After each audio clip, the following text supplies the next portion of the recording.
बंगाल की सियासत, बंगाल की विरासत, बंगाल का मिजाज और बंगाल का जायका। इन तमाम पहचानों से इधर आज बंगाल की पहचान बन चुकी है ममता बनर्जी। ममता का सियासी सफर जितना जोखिम भरा रहा है, उतना शायद ही किसी और राजनेता का सफर रहा हो। ना कोई चमक, ना कोई मेकअप, न हार, न श्रृंगार। इसके बाद भी धमक ऐसी कि अच्छे से अच्छा सूरमा भी पानी मांग ले। जी हाँ, सियासत में ममता बनर्जी की पहचान सूती साड़ी, पैरों में हवाई चप्पल और धारदार विचार। यही सादगी ममता की पहचान बन गई। साधारण से दिखने वाली ममता बनर्जी को असाधारण पहचान यूं ही नहीं मिली है।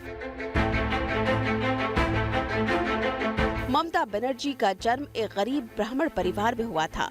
ममता के पिता स्वतंत्रता सेनानी थे। कम उम्र में ही ममता बनर्जी के पिता का साया उनके सिर से उठ गया था। राजनीति में ममता की रुचि स्कूल के दिनों से ही थी। गरीबी से जूझ रहे परिवार की मदद के लिए ममता को दूध बेचने का काम भी करना पड़ा। जैसे जैसे ममता के सियासी ख्वाब परवान चढ़ते गए, वैसे वैसे उनके सामने परेशानियां भी सिर उठाती चली गई। ममता बनर्जी जब पहली दफा कोलकाता के जोगमाया देवी कॉलेज पहुंची, तो किसी ने सोचा भी नहीं होगा कि साधारण परिवार की ये साधारण सी लड़की एक दिन पूरे देश की सियासत की धुरी को 360 डिग्री तक घुमाने की ताकत पैदा कर देगी।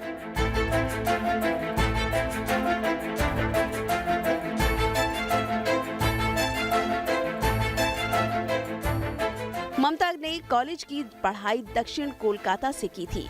यहाँ से उन्होंने पॉलिटिकल ऑनर्स की डिग्री हासिल की थी। इसके बाद ममता ने कोलकाता विश्वविद्यालय से इस्लामिक इतिहास में मास्टर डिग्री हासिल की।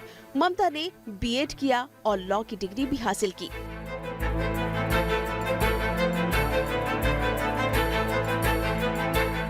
ममता ने स्टेनोग्राफर का काम किया।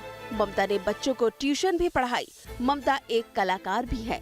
ममता को पेंटिंग करना पसंद है, साथ ही दीदी कविता भी लिखती हैं। चलिए अब आपको दिखाते हैं ममता बनर्जी का ममता दीदी बनने का सफर।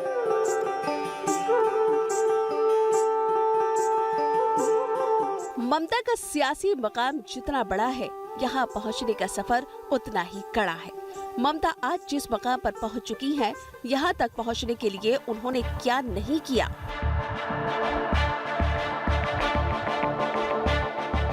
क्या नहीं सहा। सड़क पर संग्राम, विधानसभा में बेइज्जती, यहाँ तक कि मार भी खाई। लेकिन एक चीज ममता ने कभी नहीं मानी, वो थी हार।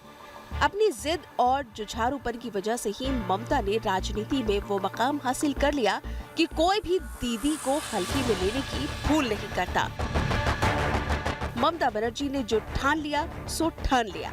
जनता के हक की बात के लिए ममता हमेशा उनके साथ खड़ी रही।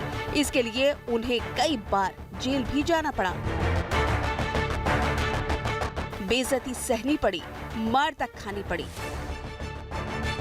लेकिन ममता बनर्जी ने एक भी कदम पीछे नहीं रखा। वो बस बढ़ती गई अपनी मंजिल की तरह।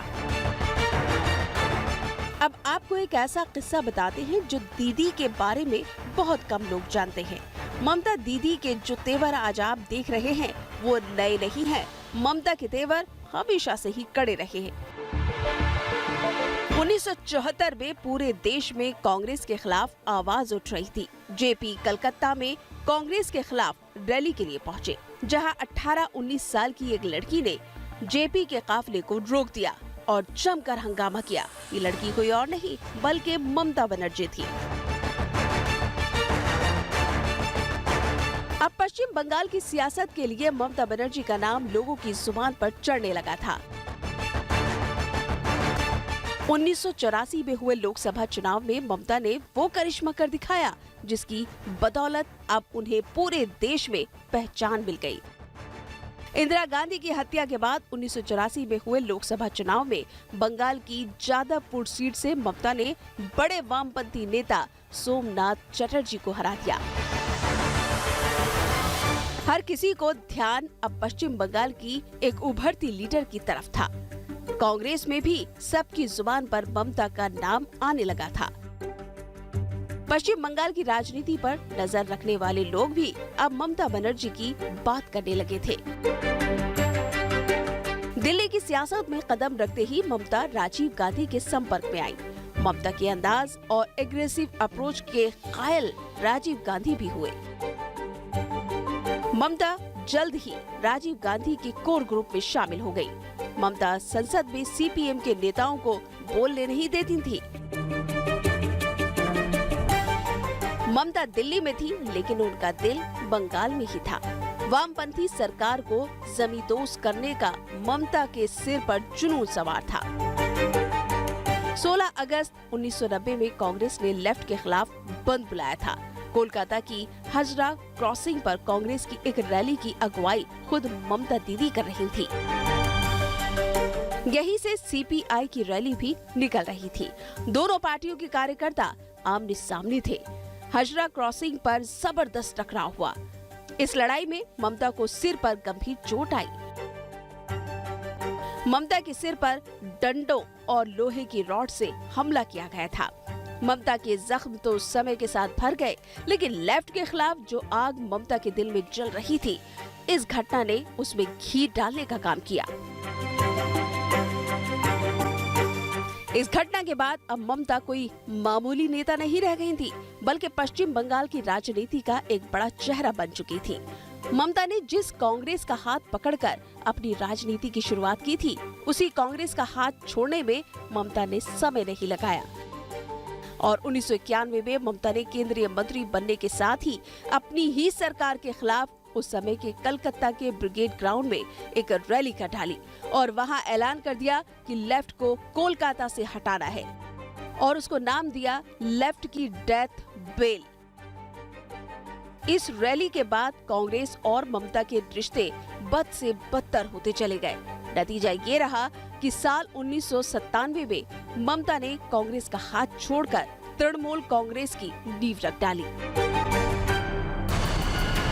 ममता के राजनीतिक सफर में समय के साथ ममता के साथी भी बदलते चले गए।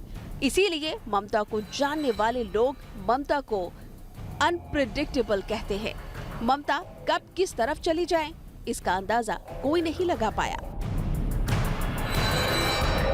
2004 के लोकसभा चुनाव में टीएमसी को सिर्फ एक सीट हासिल हुई। इसके बाद भी ममता के तेवर नरम नहीं पड़े।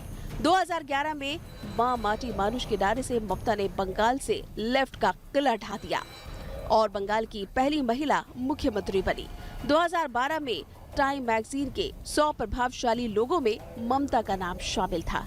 इसी साल ब्लूमबर्ग मार्केट मैगजीन ने फाइनेंस के क्षेत्र में भी अच्छा काम करने वाले 50 लोगों में ममता बनर्जी का नाम शामिल किया।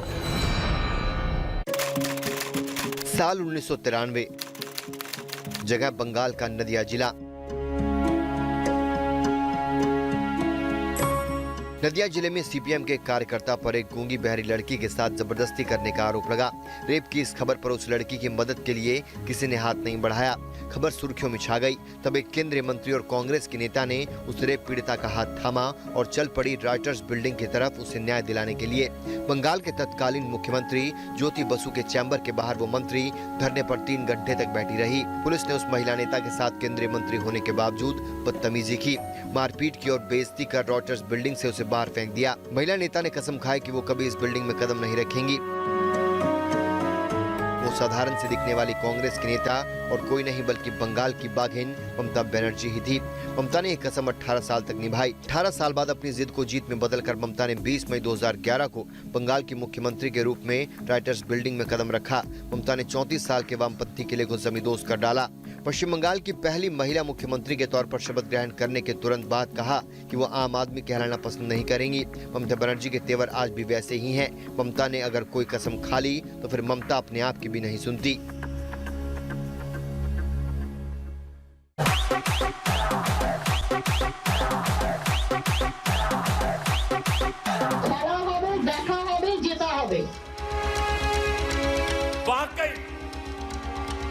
लोग तो अनुभवी खिलाड़ी हैं, ये खूब खेलना जानते हैं। ममता दीदी मैं कहना चाहता हूँ, खेला होवे निश्चय होवे, और अब तो बंगाल में बोलो खेला होवे। लड़ेंगे जीतेंगे। इन्होंने खूब खेला भी है।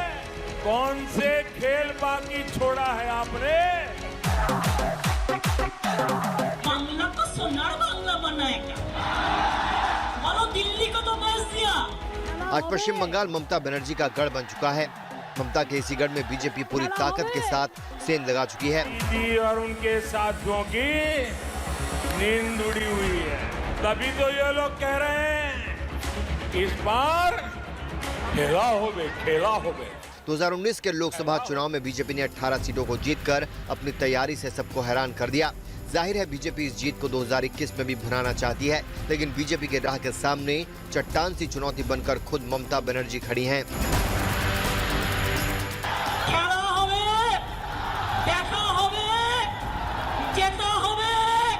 हम लड़ेंगे, हम करेंगे, हम जीतेंगे, मोदी को हराएंगे, भारत से हटाएंगे, बीजेपी को हटाएंगे। जब आपकी स्कूटी भवानीपुर जाने के बाद बदल नंदीग्राम की तरफ मुड़ गई,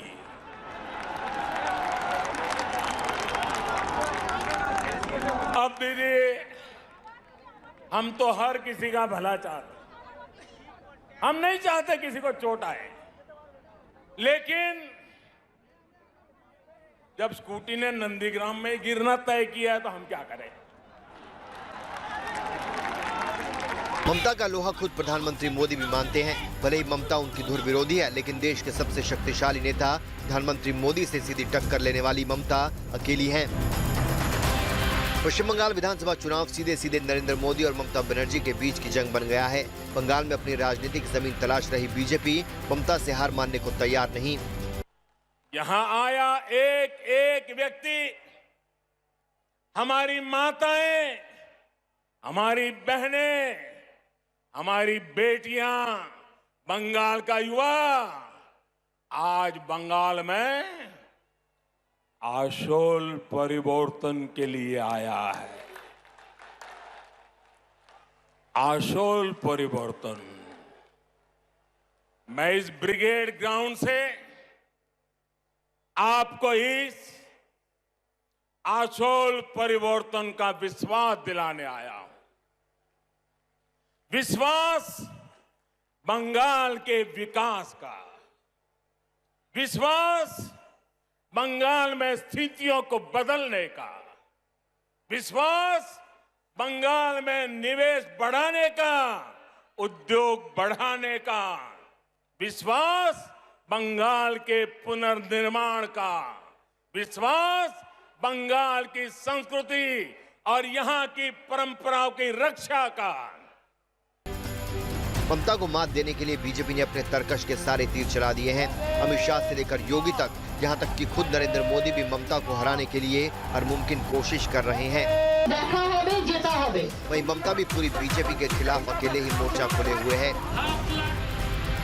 ममता देश की सबसे मजबूत पार्टी के सामने भी सरेंडर करने को तैयार नहीं। उन्होंने सीधा नरेंद्र मोदी को ललकारते हुए साफ कर दिया है कि पश्चिम बंगाल की सबसे बड़ी नेता वो खुद हैं और बीजेपी के लिए उन्हें हराना नामुमकिन है। इलेक्शन आसने वाले भोकट्टा हमने कर देंगे, हमने 15 लाख रुपया सबको दे देंगे, हम बिना पैसा में बाड़ी बना लेंगे, हम सबको सब देंगे।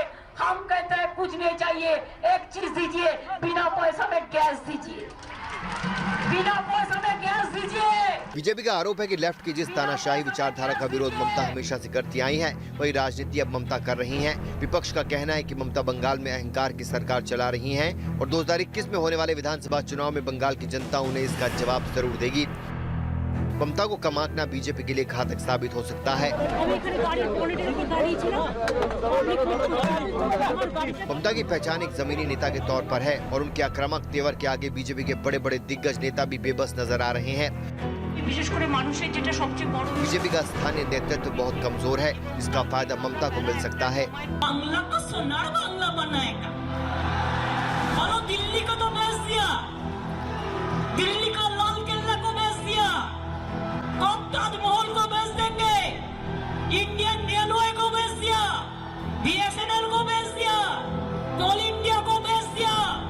डिफेंस को बेच दिया, एयर इंडिया को बेच दिया। हाय कहा खाली इंडिया का नाम बदलना है आपका नाम पे, बाकी तो यही है। बंगाल में बीजेपी ने धीरे धीरे अपनी जड़ जमाना शुरू कर दिया था। 2011 के विधानसभा चुनाव में बीजेपी ने कुल 294 सीटों में से 289 पर अपने उम्मीदवार खड़े किए, लेकिन उसे एक भी सीट हासिल नहीं हुई। इस चुनाव का पार्टी का वोट शेयर केवल 4% था। 2014 के लोकसभा चुनाव में उसे राज्य की 42 सीटों में से केवल 2 पर जीत हासिल हुई। इस बार उसका वोट शेयर 17% हो गया। पिछले 2016 के विधानसभा चुनाव में बीजेपी को 10% से कुछ अधिक वोट मिले और केवल 3 सीटें उसके हिस्से आई। वहीं 2019 के लोकसभा चुनाव में पार्टी ने 18 सीटें जीती। उसका वोट शेयर भी बढ़कर 40.64% हो गया। यही वजह है कि बीजेपी को सत्ता की राह नजर आ रही है।